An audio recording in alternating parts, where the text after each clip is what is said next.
अस्सलाम वालेकुम, this is कफ़ील कासिम। और आज हमारा जो टॉपिक ऑफ डिस्कशन है वो ये है कि हमें जो कंपेटिटिव एग्ज़ाम्स हैं वो देने चाहिए या नहीं देने चाहिए, इसके कौन से प्रोज एंड कॉन्स होते हैं, कौन कौन से बेनिफिट्स हैं जो हमें कंपेटिटिव एग्ज़ाम के रिज़ल्ट में मिलते हैं, और कौन कौन सी परेशानियों का बायस बनते हैं ये CSS और PMS, ये इस तरह के बड़े एग्ज़ाम्स।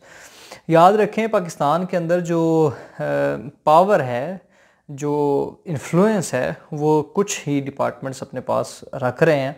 बाकी किसी भी डिपार्टमेंट के पास ना इतनी पावर मौजूद नहीं है, इतना ज़्यादा इन्फ्लुएंस मौजूद नहीं है।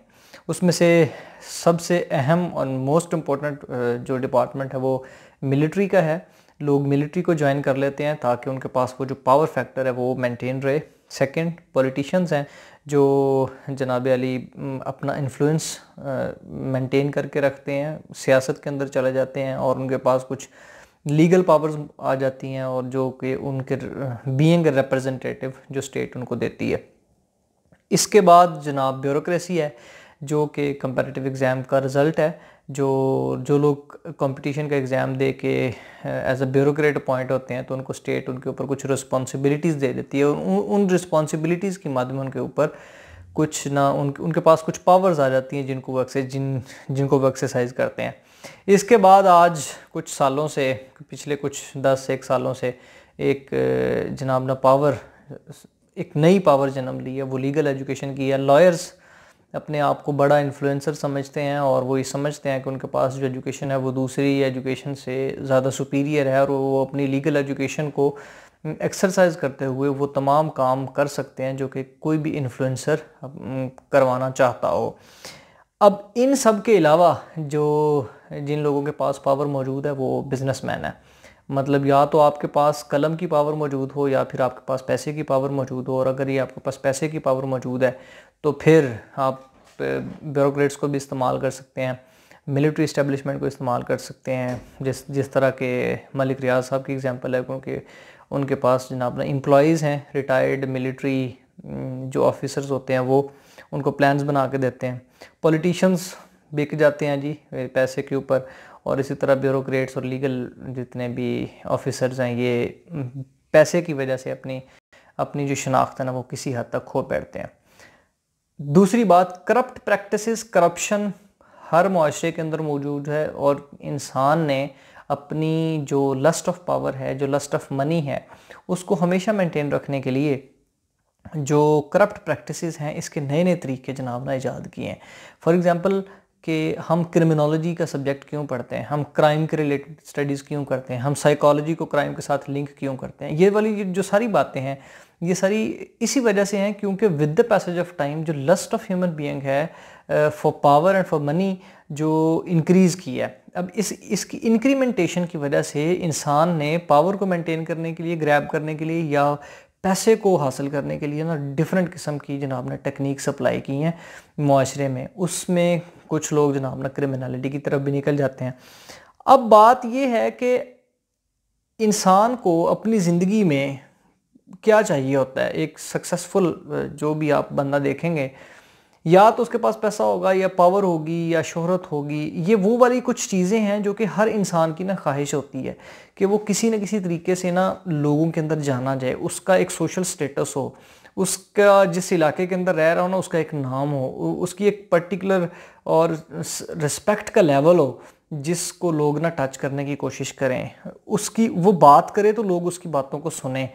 तो ये वो कुछ ना छोटी छोटी ख्वाहिशात होती हैं जो कि हर इंसान की फितरत में मौजूद होती हैं। अब जो लोग पैसे के लिहाज से पावरफुल होंगे, बिजनेसमैन होंगे, उनकी बात को सुना जाता है जनाब, वो गलत भी बोल रहा हो तो उनको सुना जाता है। मिलिट्री इस्टेब्लिशमेंट के बड़े ब्रिगेडियर, कर्नल, जनरल, इनकी ये पावरफुल लोग होते हैं, इनकी बातों को सुना जाता है, इनकी रिस्पेक्ट होती है, इनका एक सोशल स्टेटस होता है मुआशरे में, ये उस मुआशरे की वजह से रिस्पेक्टेबल कंसीडर किए जाते हैं।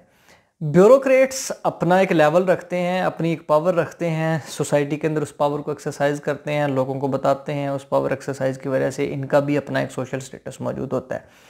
अब जो कंपैरेटिव एग्ज़ाम हैं वो बंदे की इन ख्वाहिशात को पूरा करने की कोशिश करते हैं। हमारे पास जो लोग पावर के लिए, जो लोग सोशल स्टेटस के लिए, जो लोग माशरे को, स्टेट को, नेशन को सर्व करने के लिए निकलते हैं वो, और जो लोग पर्क्स और प्रिविलेजेस के पीछे सोचते हैं वो जब भी अपना फ्यूचर चूज़ करेंगे वो तो या तो बिजनेसमैन बनेगा, या वो फिर मिलिट्री के अंदर जाने की कोशिश करेगा, या फिर वो ब्यूरोक्रेट बनेगा, या फिर वो पॉलिटिशियन बनने की कोशिश करेगा। अब being politician, being military man और बीइंग ए बिजनेसमैन, आपके पास बहुत सारा पैसा होना चाहिए, या आपका फैमिली बैकग्राउंड कुछ इस किस्म का होना चाहिए जो आपको मिलिट्री में लेके जाए। अब तो मिलिट्री जनाब ना मिडिल क्लास के लोग भी लेना शुरू हो गई है, और इसी तरह ब्यूरोक्रेट्स जो है ना वो उनके बच्चे भी अक्सर ब्यूरोक्रेट्स ही बनते हैं। लेकिन अब जो ट्रेंड चेंज, अब मिडिल क्लास का एक बंदा हो या लोअर मिडिल क्लास का बंदा हो, उसके जब दिल के अंदर ये ख्वाहिश जन्म लेगी कि यार मेरा भी एक सोशल स्टेटस होना चाहिए, मेरी भी बात लोग सुने, मैं भी सर्व करना चाहता हूँ नेशन को, या मेरे पास भी कुछ पावर्स हों जो मैं एक्सरसाइज करूँ, मेरे पास भी वो वाली कम से कम पावर्स हों जो दूसरे लोग एक्सरसाइज करते हैं और हमारे ऊपर इन्फ्लुएंस करते हैं, तो फिर या तो वो मिलिट्री में जाएगा, मिलिट्री मैन बनेगा। पैसा उसके पास है कोई नहीं, पॉलिटिशियन बनने के लिए भी बहुत ज़्यादा पैसा चाहिए, या वो बहुत सारा उसका सोशल स्टेटस चाहिए जो वो भी उसके पास नहीं है। तो फिर उसके पास या तो मिलिट्री बचती है या फिर वो ब्यूरोक्रेसी बचती है। मिलिट्री जाना चाहे वेल एंड गुड, नहीं जाना चाहता तो ब्यूरोक्रेसी जनाब उसको उसके ऊपर वो अप्लाई करता है। ब्यूरोक्रेसी में जाने के लिए जो सबसे अहम और सबसे कॉम्पिटेंट किस्म के एग्ज़ाम्स हैं, पंजाब लेवल का PMS, और हर सूबे का अपना अपना, और जो फेडरल लेवल का है वो CSS है, जो कि जो सिविल सर्वेंट्स हैं उनको रिक्रूट करता है, ट्रेन करता है, फिर उनको जनाब ना सोसाइटी में, फील्ड में भेजता है ताकि वो अपनी सर्विसेज दें। अब ये क्वेश्चन ये है कि एक बंदे को ब्यूरोक्रेसी के अंदर क्यों जाना चाहिए, CSS या PMS क्यों करना चाहिए? द फर्स्ट वन, उसके पास पावर आएगी और उस पावर को इस्तेमाल करते हुए वो जो अपना स्टेटस है उसको सबसे पहले उसका रियलिस्टिकली स्पीकिंग उसको मेंटेन करेगा। देन उसका एक सोशल स्टेटस बन जाएगा माशरे के अंदर, पता होगा यार ये बंदा CSP है, असिस्टेंट कमिश्नर है, ASP है, या असिस्टेंट कलेक्टर है, या IRS में है, या फिर उसके बाद ये जो OMG ग्रुप में ऑफिसर्स हैं, तो उसका एक अपना सोशल स्टेटस बन जाएगा। Third and most important thing, वो सर्व कर पाएगा। याद रखें, हर माशरे के अंदर हर बंदा हर डिपार्टमेंट में, हर प्रोफेशन में अपनी अपनी जगह पे सर्व ज़रूर कर रहा है, मगर हमारा जो माशरा है इसके अंदर कुछ लोग जो पावरफुल होते हैं उनकी सर्विस को दूसरों की सर्विस से ज़्यादा सुपीरियर समझा जाता है। ये हमारा सोसाइटल इशू है। हम कॉलोनियलिस्ट जो मेंटालिटी रखने वाले लोग हैं, हमें पता होता है कि यार जो AC है ना इसकी सर्विस बड़ी है, जो उस्ताद है ना उसकी सर्विस कोई बस वो उस्ताद ही है, या जो डॉक्टर है उसकी सर्विस सिर्फ एक हॉस्पिटल तक की है और वो क्या कर रहा है, सिर्फ डॉक्टरी तो कर रहा है, लेकिन जो AC की सर्विस है ना वो कमाल सर्विस है। ये कॉलोनियल मेंटालिटी है, जबकि एक टीचर का जो लेवल ऑफ रिस्पेक्ट है या एक डॉक्टर का जो लेवल ऑफ रिस्पेक्ट है उसको हम बयान नहीं कर सकते, वो तो नाकाबिले बयान हो गया। लेकिन हमारे माशरे के अंदर एक उस्ताद को डिफरेंट जनाब नामों से पुकारा जाता है, डॉक्टर को बड़ा जनाब सोबर किस्म का समझा जाता है, उसकी सर्विस को इतना ज़्यादा काबिल सर्विस ही नहीं लिया जाता। सो ये वाले पॉइंट्स हैं जो कि जिसकी वजह से एक बंदे को ना मिडिल क्लास के बंदे को CSS की तरफ परसू ज़रूर करना चाहिए। नेगेटिव पॉइंट कौन कौन से हैं कि अगर बंदा CSS कर जाएगा तो फिर उसके बाद उसको किन किन चीज़ों का सामना करना पड़ सकता है। द फर्स्ट वन इज़ कि हमारे पास करप्शन के प्रैक्टिसेस बहुत ज़्यादा हैं, तो एक करप्ट सिस्टम के अंदर जाते हुए वो अगर अपने आप को बचाना भी चाहेगा तो कुछ ना कुछ हद तक उसको करप्शन करनी पड़ जाएगी। तो एक बंदे जिस बंदे ने पूरी ज़िंदगी इस किस्म का ना सोचा हो, जिस बंदे ने पूरी ज़िंदगी ईमानदार रहने की कोशिश की हो और ठान ली हो, तो जब इस किस्म के सिस्टम के अंदर जाता है, जब उसको करप्शन करनी पड़ती है या उसे करवाई जाती है, तो फिर उसका जो दिमाग है ना वो उसको मलामत करता है, जो इंटरनल सेटिस्फेक्शन का लेवल है ना वो डाउन चला जाता है, नींद जनाब उड़ जाती है। तो आपने अक्सर औकात देखा होगा कि लोग ना खुदकुशियाँ कर लेते हैं।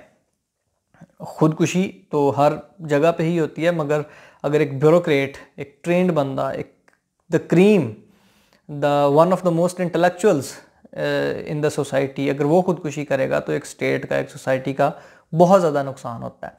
तो फर्स्ट इस पॉलिटिकल जो है ना वो प्रेशर की वजह से, करप्ट प्रैक्टिसेस की होने की वजह से जनाब वो इस किस्म की जनाब ना प्रैक्टिसेस करना शुरू कर देता है, जिसकी वजह से इंटरनल सेटिस्फेक्शन का लेवल बहुत ज़्यादा डाउन चला जाएगा।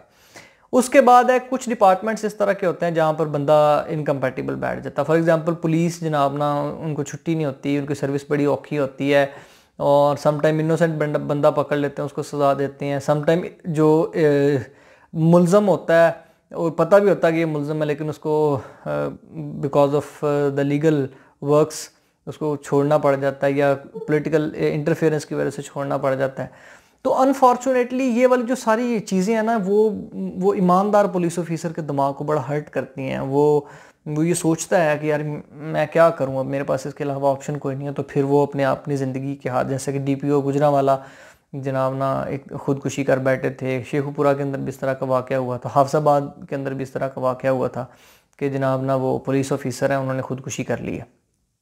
तो अगर इतना बड़ा एक माइंड जो है ना वो खुदकुशी करेगा, सुसाइड की तरफ जाएगा, तो डेफिनेटली उसके पीछे जनाब ना कुछ ख़ास किस्म की रीजंस मौजूद होंगी। मगर इस चक्कर से बचने के लिए इंसान को सबसे पहले तो अपने माइंड को क्लियर कर लेना चाहिए कि जो सिस्टम है ना उसमें बहुत सारे चैलेंजेस आने वाले हैं। आप AC लगेंगे जाके, या आप ASP लगेंगे जाके, या आप किसी भी डिपार्टमेंट के पास जाएंगे तो पॉलिटिकल इन्फ्लुएंस होगा। जो पावरफुल बिग गन्स होते हैं वो आपको डराएंगे, धमकाएंगे, आपको नए नए चैलेंजेस देने की कोशिश करेंगे।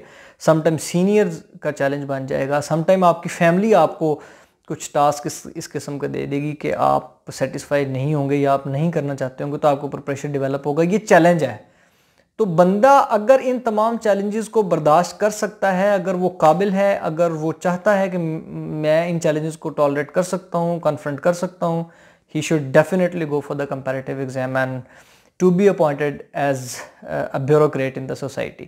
ये वो वाले बंदे होंगे जो पूरी सोसाइटी को बड़े ज़बरदस्त तरीके से चला सकेंगे, सर्व कर सकेंगे, सर्विसेज दे सकेंगे। उसके बाद है जी कि आप CSS के अंदर अगर पावर के लिए भी जाते हैं ज़रूर जाना चाहिए। सर्विसेज इनएक्सप्लिकेबल हैं, बहुत सुकून मिलता है दिल को जब आप किसी गरीब का भला करके आए हों, तो इंटरनल सेटिस्फेक्शन का लेवल भी नाकाबिले बयानी होता है। उसके अलावा जब आपको सोशल स्टेटस मिल जाता है। इसके अलावा आप कंपेटिटिव एग्जाम के अंदर अपीयर होने के बाद आपकी पर्सनैलिटी में बहुत सारी पॉजिटिव चेंजेस आना शुरू हो जाती हैं, आप सोचना शुरू कर देते हैं। ये जो एग्ज़ाम है ना, इसकी तैयारी आपके अंदर जनाब एक नया जो है ना वो रोशनी पैदा कर देती है, आपको बहुत सारी चीज़ें सिखाती है, आपको बोलना सिखाती है, आपको स्ट्रगल का असल मकसद बताती है, आपको पढ़ना सिखाती है, आपको इन्फॉर्मेशन देती है। तो इसकी वजह से बड़ी पॉजिटिव चेंजेस आती हैं पर्सनैलिटी के अंदर। तो मेरी तो ये रिकमेंडेशन है कि अगर आपके पास और कोई ऑप्शन मौजूद नहीं है और आपके दिमाग के अंदर है कि यार मेरे पास कुछ ना कुछ हद तक पावर भी हो, मेरा सोशल स्टेटस भी हो, बीइंग पाकिस्तानी, तो आपको कंपैरेटिव एग्जाम की तरफ हर हाल के अंदर जाना चाहिए और कम से कम एक दफ़ा अटैम्प्ट ज़रूर देनी चाहिए। हर डिपार्टमेंट की अपनी वर्थ है, टीचर्स की बहुत ज़्यादा वर्थ है, प्रोफेसर्स की बहुत ज़्यादा वर्थ है, डॉक्टर्स अपनी सर्विस बहुत कमाल तरीके से देते हैं, हर डिपार्टमेंट ऑफ इंजीनियर्स बड़े कमाल सर्विसेज देते हैं, उनके शाहकार हमें बहुत सारे नज़र आते हैं। मगर in Pakistan, when you are Pakistani, you know the culture, you know the influence of the influencers, you know the power of the influencer. तो आपको किसी न किसी हद तक अपने पास भी पावर रखनी होती है ताकि जो आपके बेसिक राइट्स हैं वो कन्फिस्केट ना हो।